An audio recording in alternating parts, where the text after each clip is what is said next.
నమస్తే, welcome to non stop news. నేను కార్తిక్. నేను కవిత. అప్డేట్ చూద్దాం. ఆదిలాబాద్ జిల్లా గుడిహత్నూర్ మండలం సీతగుంది గ్రామం వద్ద జాతీయ రహదారిపై ప్రమాదం జరిగింది. కంటైనర్ వాహనం లారీని వెనుక నుంచి ఢీకొట్టింది. ప్రమాదం ధాటికి 2 వాహనాల్లో పెద్ద ఎత్తున మంటలు వ్యాపించాయి. మంటలు భారీ ఎత్తున ఎగిసిపడ్డాయి. దీంతో 2 వాహనాలు దగ్ధమయ్యాయి. మంటలను అదుపులోకి తీసుకురావడానికి అగ్నిమాపక సిబ్బంది ప్రయత్నిస్తున్నారు. రోడ్డు ప్రమాదంతో జాతీయ రహదారిపై 5 కిలోమీటర్ల మేర వాహనాలు నిలిచిపోయాయి.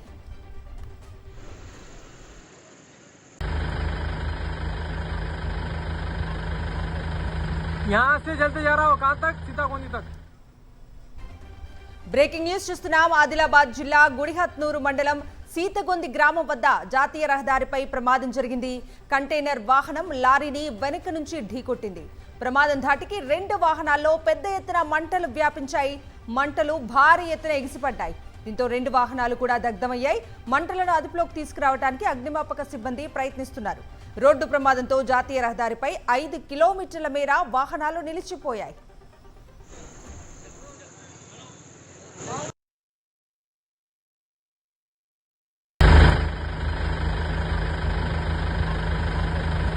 यहाँ से चलते जा रहा हो.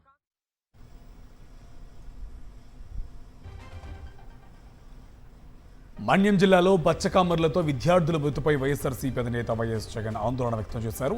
ప్రభుత్వ నిర్లక్ష్యంపై తీవ్ర ఆగ్రహం వ్యక్తం చేశారు. చంద్రబాబు పాలనలో నిర్లక్ష్యం, అలసత్వం కారణంగా పేద విద్యార్థులు ప్రాణాలు కోల్పోతున్నారని ఆగ్రహం వ్యక్తం చేశారు. అయినా చంద్రబాబు కనీసం కనికరం చూపించడం లేదన్నారు. పార్వతీపురం మన్యం జిల్లా కురపాం బాలికల గిరిజన గురుకుల పాఠశాలలో ఆర్ఓ ప్లాంట్ పాడవడంతో కలుషిత నీరు తాగడం వలన పచ్చకామర్లు సోకి 4 రోజుల వ్యవధిలోనే 2 బాలికలు ప్రాణాలు కోల్పోయారని వైఎస్ జగన్ ఆవేదన వ్యక్తం చేశారు. మరెంతో మంది తీవ్ర అనారోగ్యం పాలయ్యారన్నారు. గిరిజన విద్యార్థులు ప్రాణాలు కోల్పోవడం, అవస్థలు పడటం కూటమి ప్రభుత్వానికి సిగ్గుచేటు కాదా అన్నారు. వైఎస్ జగన్మోహన్ రెడ్డి 611 మంది చదువుతున్న స్కూల్లో ఇంత జరుగుతున్నా పట్టించుకోరా అంటూ ఆగ్రహం వ్యక్తం చేశారు. సీఎం, మంత్రులు గాడిదలు కాస్తున్నారా అంటూ మండిపడ్డారు. గిరిజన బాలికలు, పేద పిల్లలంటే అంత చులకనా అంటూ ప్రశ్నించారు వైఎస్ జగన్. ఒక్క పార్వతీపురం మన్యం జిల్లాలోనే ఏడాదిలో 11 మంది విద్యార్థులు అనారోగ్యంతో మరణించిన చంద్రబాబు కళ్ళు మూసుకున్న మాట వాస్తవం కాదా అన్నారు. ఈ మరణాలన్నీ ప్రభుత్వ హత్యలే అన్నారు. కూటమి ప్రభుత్వం వచ్చాక హాస్టల్లో విష ఆహారం కారణంగా మరణాలు సంభవించడమో, ఆసుపత్రులు పాలవడమో పరిపాటిగా మారిందన్నారు. దీనికి చంద్రబాబు నైతిక బాధ్యత వహిస్తూ బాధిత కుటుంబాలకు క్షమాపణలు చెప్పాలని డిమాండ్ చేశారు వైఎస్ జగన్. మరణించిన వారి కుటుంబాలకు 25 లక్షల చొప్పున నష్టపరిహారం చెల్లించాలని డిమాండ్ చేశారు.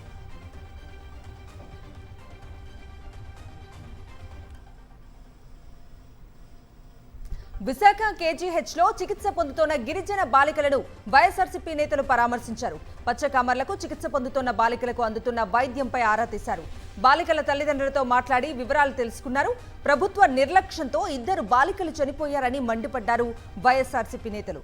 గురుకులంలో బాలికలు అస్వస్థతకు ప్రభుత్వ నిర్లక్ష్యమే కారణమంటూ విమర్శలు గుప్పించారు.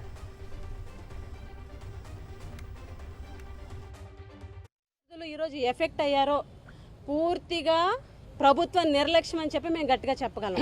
ఎందుకనంటే గతంలో జగన్మోహన్ రెడ్డి గారు ప్రభుత్వంలో ఏర్పాటు చేసినటువంటి ఆర్ఓ ప్లాంట్లు ఏవైతే ఉన్నాయో అవి మెయింటెనెన్స్ చెయ్యట్లేదు, ఫిల్టర్స్ మార్చట్లేదు, అవి పని చేయడం లేదు. కనీసం పిల్లలకి ఏదైతే భోజనం చేసే భోజనశాల దగ్గర హాట్ వాటర్ కూడా ఇవ్వట్లేదు. ఆ రోజు మేము ప్రశ్నించడం జరిగింది, కనీసం స్థానిక ఎమ్మెల్యే కానీ మంత్రి కానీ పట్టించుకోలేదని. మానవత్వము లేనివాడు, మంచి మనసు లేనివాడు ఎవరు కూడా వెళ్ళకుంటారు. వారికి లేదు, ఉంటే ఇలా చూడారు కదా. 37 మంది పిల్లలు వారు మంత్రి చేశారు, నేను మంత్రి చేశారు. ఎప్పుడైనా మా హయాంలో వచ్చారా? ఇలా చనిపోవడం జరుగుతుంది. చనిపోవడం ఇప్పుడు 100 కోటికి జరుగుతుంటారు. ఇంతమంది ఒకేసారి అంచెలంచెలుగా ఇంతమంది వస్తున్నారంటే ఇంకా పరిస్థితులు ఎలా ఉన్నాయి చూడండి. కురపాం నియోజకవర్గం పిల్లలు ఇక్కడ ఉన్నారు, నా నియోజకవర్గం అంటే సాలూరు నియోజకవర్గం పిల్లలు కూడా ఇక్కడ ఉన్నారు. ఇటువంటి పరిస్థితులు చాలా దారుణంగా ఉన్నాయి. మంత్రి గారు చెప్పేవన్నీ అబద్ధాలే ఉంటాయి ఎక్కువగా. అన్నమయ్య జిల్లా పీటీఎం మండలంలో టీడీపీ నేత సురేంద్రనాయుడుకు చెందిన మరో కల్తీ మద్యం డంప్ను ఎక్సైజ్ అధికారులు స్వాధీనం చేసుకున్నారు. ఇప్పటికే సురేంద్రనాయుడిని ఎక్సైజ్ అధికారులు అరెస్ట్ చేశారు. సురేంద్రనాయుడికి చెందిన ఆంధ్ర వైన్స్ను సీజ్ చేశారు. సురేంద్రనాయుడు నుంచి స్వాధీనం చేసుకున్న డైరీ ఆధారంగా బెల్ట్ షాపులపై దాడులు చేస్తున్నారు. ప్రధాన నిందితుడు జనార్దన్ రావు సోదరుడు రాజును అదుపులోకి తీసుకుని ప్రశ్నిస్తున్నారు ఎక్సైజ్ అధికారులు.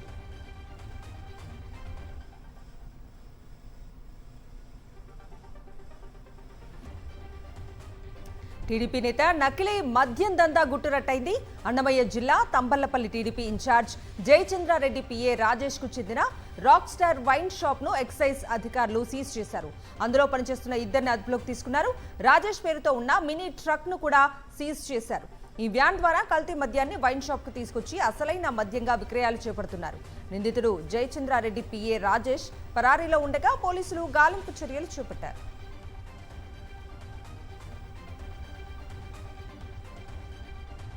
నకిలీ లిక్కర్తో రాష్ట్రంలో వ్యవస్థీకృత నేరాలు చేయిస్తున్నారని చంద్రబాబుపై మండిపడ్డారు. వైఎస్ఆర్సీపీ అధ్యక్షుడు వైఎస్ జగన్మోహన్ రెడ్డి మద్యానికి బ్రాండ్ అంబాసిడర్గా మారిన చంద్రబాబు ఇప్పుడు నకిలీ లిక్కర్ వ్యవహారంలోనూ రాష్ట్రాన్ని నెంబర్ 1గా తీర్చిదిద్దాలని కంకణం కట్టుకున్నట్టున్నారని ఎక్స్ వేదికగా విమర్శలు గుప్పించారు. అన్నమయ్య జిల్లా ములకల చెరువులో టీడీపీ నాయకులు ఏకంగా కల్తీ మద్యం తయారీ ఫ్యాక్టరీయే పెట్టి సప్లై చేసిన ఘటన రాష్ట్రంలో మద్యం అక్రమాలకు నిదర్శనంగా నిలుస్తోందన్నారు వైఎస్ జగన్. రాష్ట్రానికి సంపద పెరగడం సంగతేమో కానీ లిక్కర్ సిండికేట్లు నకిలీ మద్యం తయారీతో ప్రజల ప్రాణాలను పణంగా పెడుతున్నారని మండిపడ్డారు. అలా టీడీపీ నాయకులు గడించిన అక్రమ సంపాదనపై నుంచి కింద వరకు పంచుకుంటున్నారని ఫైర్ అయ్యారు. వ్యవస్థీకృతంగా ఈ దందా కొనసాగుతుందన్నారు వైఎస్ జగన్. ములకల చెరువు అక్రమ మద్యం తయారీ కేసులో పట్టుబడ్డ సురేంద్ర నాయుడు ఏ నాయుడికి ముడుపులు ఇస్తున్నాడని ప్రశ్నించారు వైఎస్ఆర్సీపీ రాష్ట్ర ప్రధాన కార్యదర్శి సతీష్ రెడ్డి. కల్తీ మద్యం డబ్బు ద్వారా ఏడాది ఆదాయం 100 కోట్లు ఆర్జిస్తున్నారని, ఈ డబ్బంతా ఎవరి జేబుల్లోకి వెళ్తున్నాయని ప్రశ్నించారు ఆయన. కల్తీ మద్యంలో టీడీపీ వాటా ఎంతో తేలాలంటూ ఎద్దేవా చేశారు సతీష్ రెడ్డి. ఒక తెలుగుదేశం పార్టీ లీడర్ కూర్చొని ఒక పట్టణంలో కూర్చొని ఇంత పెద్ద ఎత్తున మద్యం పెడతా ఉంటే ఆ యొక్క సురేంద్ర నాయుడు, ఆ నాయుడుకు ఏ నాయుడుకు డబ్బులు ఇస్తా అంటే, ఏ నాయుడుకు ముడుపులు ఇస్తూ ఉంటే ఈ కార్యక్రమం జరుగుతూ ఉంటే సమాధానం చెప్పాల్సినటువంటి అవసరం ఈరోజు ఈ ప్రభుత్వం మీద ఉంది. మొలకల చెరువులో అనేటువంటి గ్రామంలో ఒకటి బయటపడింది.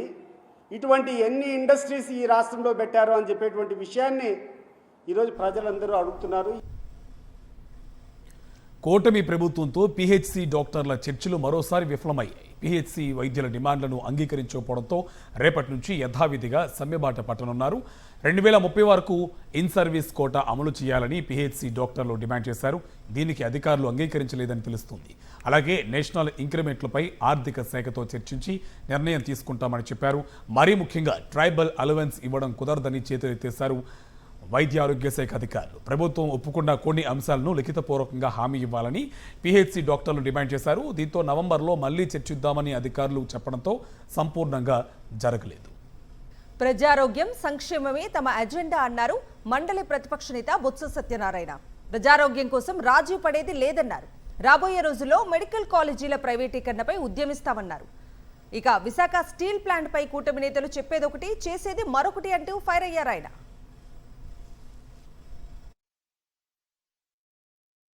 ఈ ప్రజా ఆరోగ్యానికి సంబంధించిన అంశంలో ఎక్కడ రాజీ పడే అంశం లేదు అని.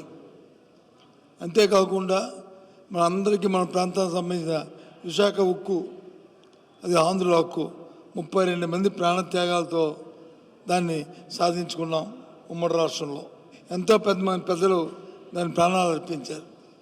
అలాంటి దాన్ని ఇవాళ ఎన్డీఏ ప్రభుత్వం ఇక్కడ ఉండి కేంద్రంలో ఉండి కూడా ఒక ఆలోచన చేస్తూ వారి మాటల్లోకి చేతులకి ఎక్కడ తావలేదు, ఎక్కడ పొంతం లేదు. వైద్య వ్యవస్థను కూటమి ప్రభుత్వం సర్వనాశనం చేసిందని మండిపడ్డారు Uttarandhra YSRCP regional coordinator Kurasala Kannababu. Medical కాలేజీలను ప్రైవేటు పరం చేయడాన్ని తాము వ్యతిరేకిస్తున్నట్టు తెలిపారు.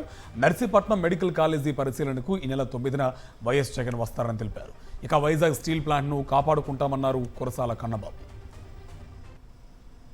ఈ ప్రభుత్వ ఆసుపత్రులు, ప్రభుత్వ మెడికల్ కాలేజీలు 17 జగన్ గారి హయాంలో నిర్మాణం చేస్తే ఇప్పుడు వాటిని ప్రైవేటు పరం చేయాలని చెప్పి చంద్రబాబు చూడడం అనేది ఒక దుర్మార్గ చర్యగా ఈ సమావేశంలో చర్చించడం జరిగింది. దీనికి సంబంధించి రాజీ లేని పోరాటం చేయాలని ఇప్పటికే మా పార్టీ అధ్యక్షులు జగన్మోహన్ రెడ్డి గారు తీసుకున్న నిర్ణయం మేరకు వివిధ రూపాల్లో నిరసన కార్యక్రమాలు జరుగుతున్నాయి. ప్రభుత్వ రంగ వైద్య వ్యవస్థను కూడా నాశనం చేసిన ఈ చంద్రబాబు నాయుడు గారి వైఖరిని అన్ని వర్గాలు కూడా ఖండించాలని మేము కోరుతూ ఉన్నాం. రాష్ట్రంలో ప్రజా పంపిణీ వ్యవస్థలో అవకతవకలను అరికట్టాలని డిమాండ్ చేశారు మాజీ మంత్రి వడ్డే శోభనాద్రీశ్వరరావు. చాలా మంది పీడీఎస్ బియ్యాన్ని ప్రైవేట్ వ్యాపారులకు విక్రయిస్తున్నారన్నారు. దీంతో బియ్యం అక్రమ రవాణా జరుగుతోందన్నారు.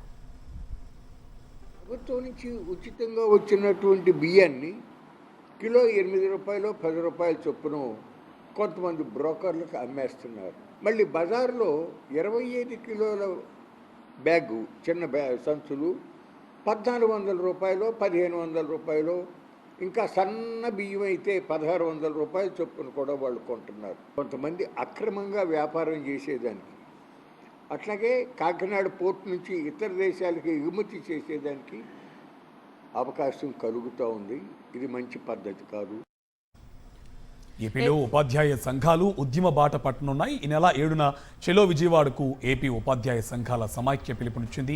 12వ వేతన సంఘాన్ని ఏర్పాటు చేయాలని, అలాగే బోధనేతర పనుల నుంచి విముక్తి కల్పించాలని డిమాండ్ చేస్తున్నాయి. గిన్నీస్ రికార్డుల కోసం ప్రభుత్వం పిల్లలతో ఆడుకుంటుందని మండిపడుతున్నారు ఉపాధ్యాయులు.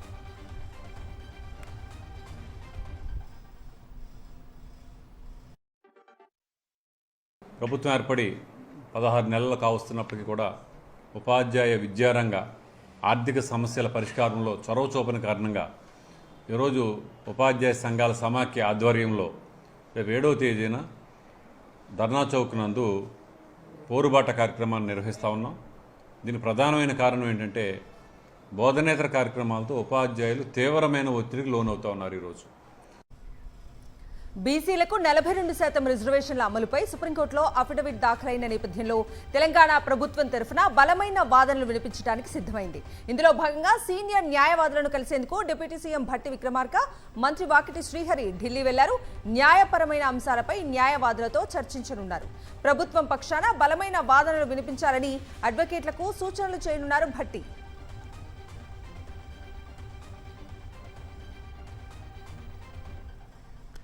కాంగ్రెస్ ఎన్నికల ముందు ఇచ్చిన హామీలను విస్మరించిందని, జూబ్లీహిల్స్ ఉప ఎన్నికల్లో ప్రజలు ప్రభుత్వానికి బుద్ధి చెప్పాలని పిలుపునిచ్చారు మాజీ మంత్రి హరీష్ రావు.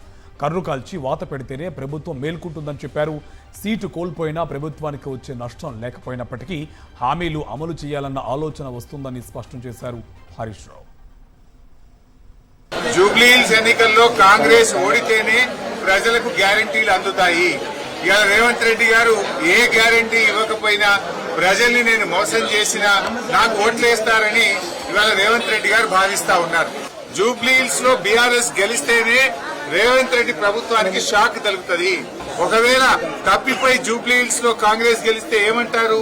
రేపు మేము అన్ని పథకాలు ఇవ్వకపోయినా ప్రజలు మమ్మల్నే గెలిపించారు, ఇక మహాలక్ష్మి ఇవ్వాల్సిన అవసరం లేదు, 4000 పెన్షన్ ఇవ్వాల్సిన అవసరం లేదు, విద్యార్థి భరోసా కార్డు అవసరం లేదు, నిరుద్యోగ భృతి ఇవ్వాల్సిన అవసరం లేదు, 2 లక్షల ప్రభుత్వ ఉద్యోగాలు ఇవ్వాల్సిన అవసరం లేదని రేపు రేవంత్ రెడ్డి అనడా?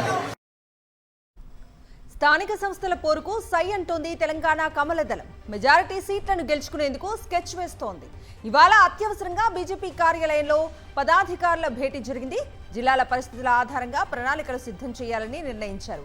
జిల్లా కమిటీల కోఆర్డినేషన్ పై ప్రజాప్రతినిధులు ఫైర్ అయ్యారు. కేంద్ర ప్రభుత్వ పథకాలతోనే గ్రామీణ అభివృద్ధి జరిగిందని, దాన్ని ప్రజల్లోకి బలంగా తీసుకెళ్లాలని సూచించారు. ఒక్కో జెడ్పీటీసీ స్థానానికి జిల్లా అధ్యక్షుడితో పాటు ఇన్ఛార్జ్ పరిశీలకుడితో త్రిసభ్య కమిటీ వేయాలని సమావేశంలో నిర్ణయించారు.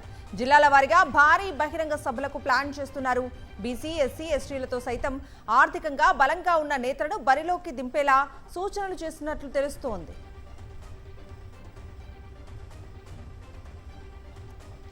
గుంటూరు రూరల్ తురకపాలెంలో మరొక మహిళ మృతి చెందింది. తీవ్రంగా జ్వరం రావడంతో ఆసుపత్రికి తరలించారు కుటుంబ సభ్యులు. గుంటూరు ప్రభుత్వ ఆసుపత్రిలో చికిత్స పొందుతూ మధ్యాహ్నం మృతి చెందింది చల్లా కృష్ణవేణి. కృష్ణవేణికి 24 ఏళ్లు. కృష్ణవేణి మృతితో తురకపాలెంలో గ్రామస్తుల్లో ఆందోళన మొదలైంది.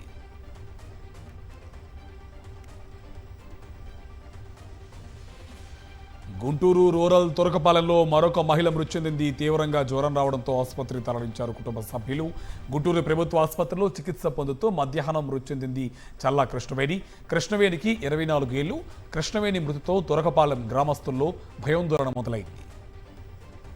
కేంద్రం ఇచ్చిన నిధులు సక్రమంగా డ్రా చేసుకోలేని కూటమి ప్రభుత్వం 2027 నాటికి పోలవరం ప్రాజెక్టు ఎలా పూర్తి చేస్తారని ప్రశ్నించారు సిపిఐ రాష్ట్ర కార్యదర్శి రామకృష్ణ. పోలవరం ఎత్తును 41.5 మీటర్లకు కుదించి రాష్ట్ర ప్రయోజనాలను దెబ్బతీస్తున్నారన్నారు.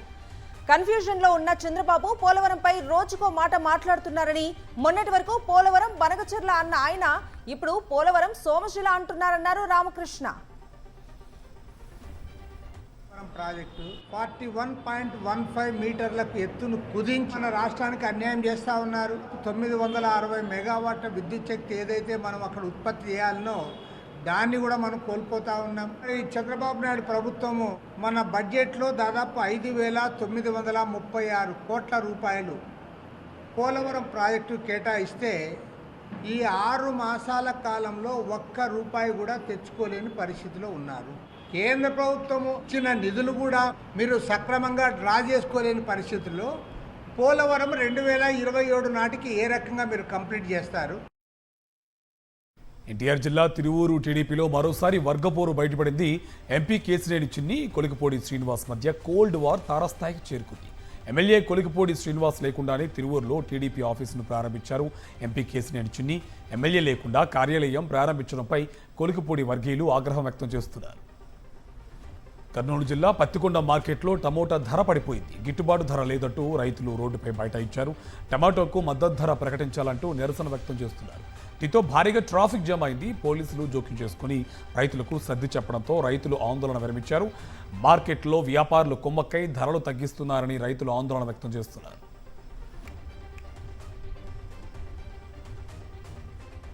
కర్నూలు జిల్లా రైతులకు కంటతడి పెట్టిస్తోంది ఉల్లి పంట.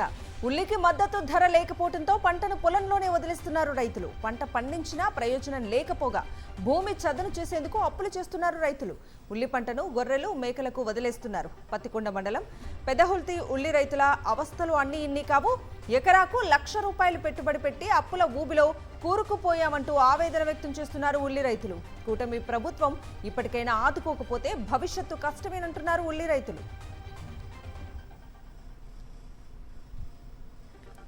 వికారాబాద్ జిల్లా పెద్దేముల్లో మందుబాబులు హంగామా చేశారు. కల్లు సీసా ధర తగ్గించాలంటూ ఏకంగా రోడ్డుపై బైఠాయించి ఆందోళనకు దిగారు. ప్రస్తుతం సీసా కల్లు ధర ₹15 ఉందని దాన్ని ₹10 తగ్గించాలని డిమాండ్ చేశారు. ధర తగ్గిస్తామని హామీ ఇచ్చే వరకు రోడ్డుపైనే కూర్చుంటామని తెగేసి చెప్పారు మందుబాబులు. దీంతో ఆ రోడ్డు మార్గంలో రాకపోకలకు అంతరాయం కలిగింది.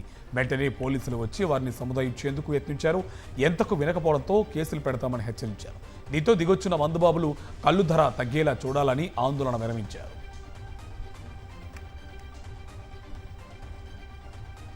రంగారెడ్డి జిల్లా హిమాయత్ సాగర్ ఔటర్ రింగ్ రోడ్డుపై వరుసగా 6 కార్లు ఒకదానికొకటి ఢీకొన్నాయి. దీంతో 2 కిలోమీటర్ల మేర ట్రాఫిక్ జామ్ అయింది. 6 కార్లు పాక్షికంగా దెబ్బతిన్నాయి. బెలూన్స్ ఓపెన్ కావడంతో ప్రమాదం తప్పింది.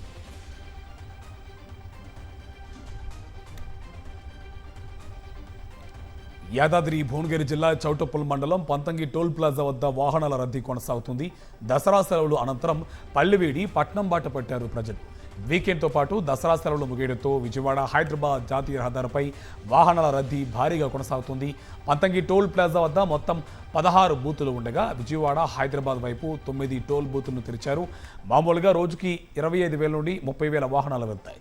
దసరా పండుగ సెలవులు అనంతరం గత 2 రోజుల నుండి 80,000 వాహనాలు వెళ్లినట్టుగా సమాచారం. జాతీయ రహదారిపై ట్రాఫిక్ ఏర్పడకుండా పోలీసులు, టోల్ ప్లాజా సిబ్బంది నియంత్రణ చర్యలు చేపట్టారు. విజయవాడ హైదరాబాద్ జాతీయ రహదారిపై తెల్లవారుజాము వరకు ఇదే పరిస్థితి ఉంటుందని అంచనా వేస్తున్నారు పోలీసులు. దసరాకు గ్రామాలకు వెళ్లిన వారంతా మళ్లీ హైదరాబాద్ బాట పట్టారు. దీంతో విజయవాడ హైవేపై వాహనాలు బారులు తీరాయి. హైదరాబాద్ ఎల్బీ నగర్ లో భారీ ట్రాఫిక్ జామ్ అయింది. అబ్దుల్లాపూర్ మెట్ వద్ద ఇదే పరిస్థితి. వాహనాలు చాలా స్లోగా కదులుతున్నాయి. దీంతో వాహనదారులు తీవ్ర ఇబ్బందులు పడుతున్నారు.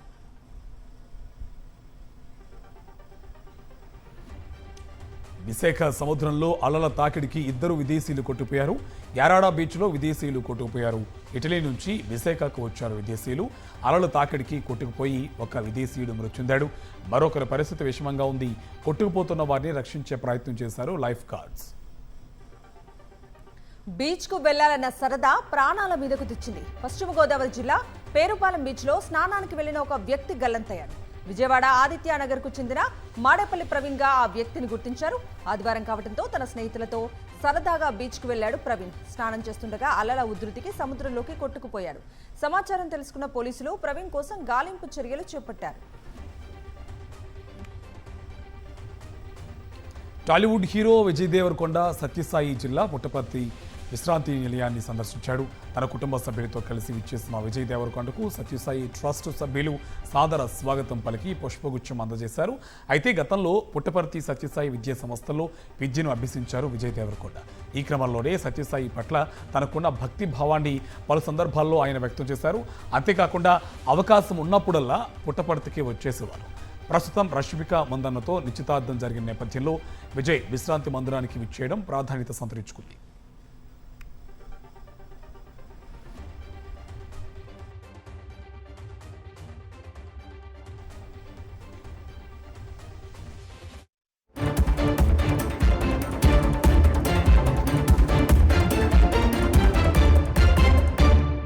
నవంబర్ 22లోగా బీహార్ ఎన్నికల ప్రక్రియ పూర్తి చేస్తామన్నారు కేంద్ర ఎన్నికల కమిషనర్ జ్ఞానేష్ కుమార్. బీహార్లో 2వ రోజు పర్యటించిన కేంద్ర ఎన్నికల బృందం పలు రాజకీయ పార్టీలతో సమావేశం నిర్వహించింది.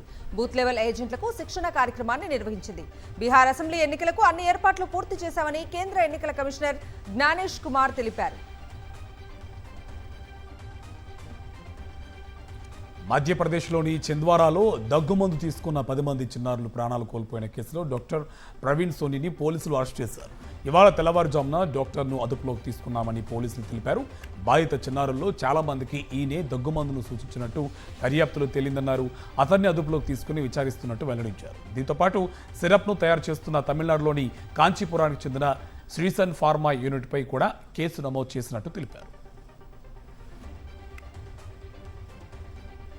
ఎయిర్ ఇండియాకు చెందిన బోయింగ్ విమానానికి పెను ప్రమాదం తప్పింది. అమృత్సర్ నుంచి బర్మింగ్హామ్కు వెళ్లిన బోయింగ్ 787-8 డ్రీమ్ లైనర్ విమానం AI-117 ల్యాండింగ్ కు సిద్ధమవుతున్న సమయంలో హఠాత్తుగా ఎమర్జెన్సీలో వాడే ర్యామ్ ఎయిర్ టర్బైన్ బయటకు వచ్చింది. ర్యాట్ పనిచేయటం మొదలుపెట్టిన విమానం సురక్షితంగా ల్యాండ్ అయింది. సాంకేతిక సమస్య తలెత్తడమే టర్బైన్ బయటకు వచ్చినట్లు ఎయిర్ ఇండియా ప్రకటించింది. పైలట్లు అప్రమత్తమై చాకచక్యంతో విమానాన్ని ల్యాండ్ అయ్యేలా వ్యవహరించడంతో అంతా ఊపిరి పీల్చుకున్నారు.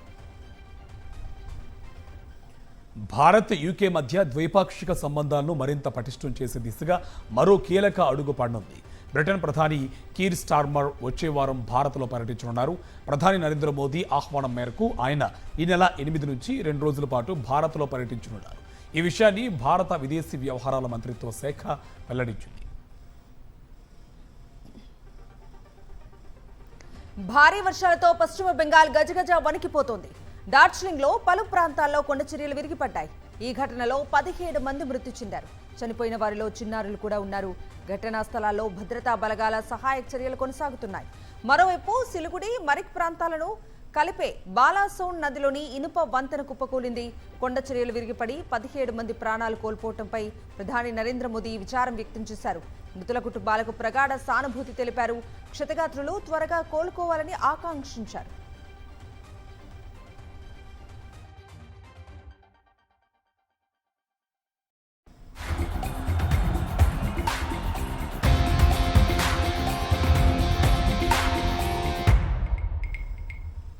Coming to sports updates. మెన్సే కాదు ఉమెన్స్ క్రికెటర్లు కూడా పాకిస్తాన్ కు ఝలక్ ఇచ్చారు. మొన్న ఆసియా కప్ లో భాగంగా పురుషుల టీం షేక్ హ్యాండ్ ఇవ్వలేదు. తాజాగా వన్డే ప్రపంచ కప్ లో మహిళల టీం కూడా ఇదే పని చేసింది. భారత్ పాక్ టాస్ సమయంలో Bharat captain Harmanpreet Kaur Pak captain Fatima సనాకు షేక్ హ్యాండ్ ఇవ్వలేదు. భారత మహిళల జట్టు కూడా పాక్ ప్లేయర్లతో చేతులు కలపలేదు. నాగపూర్ వేదికగా రెస్ట్ ఆఫ్ ఇండియాతో జరిగిన ఇరానీ కప్లో రంజీ ఛాంపియన్ విదర్భ విజేతగా నిలిచింది. 361 పరుగుల లక్ష్య ఛేదంలో 5వ రోజు ఆటను కొనసాగించిన రెస్ట్ ఆఫ్ ఇండియా 267 పరుగులకు ఆలౌట్ అయింది. దీంతో విదర్భ 93 పరుగుల తేడాతో గెలుపొందింది.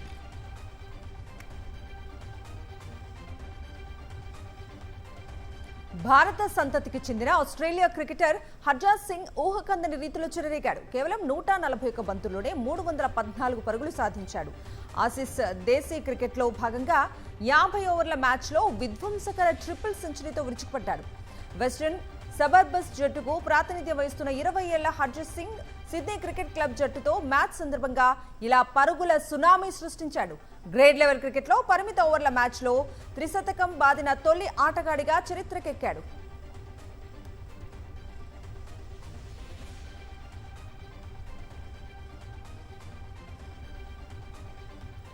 ఇవి నాన్ స్టాప్ న్యూస్ డీటెయిల్స్.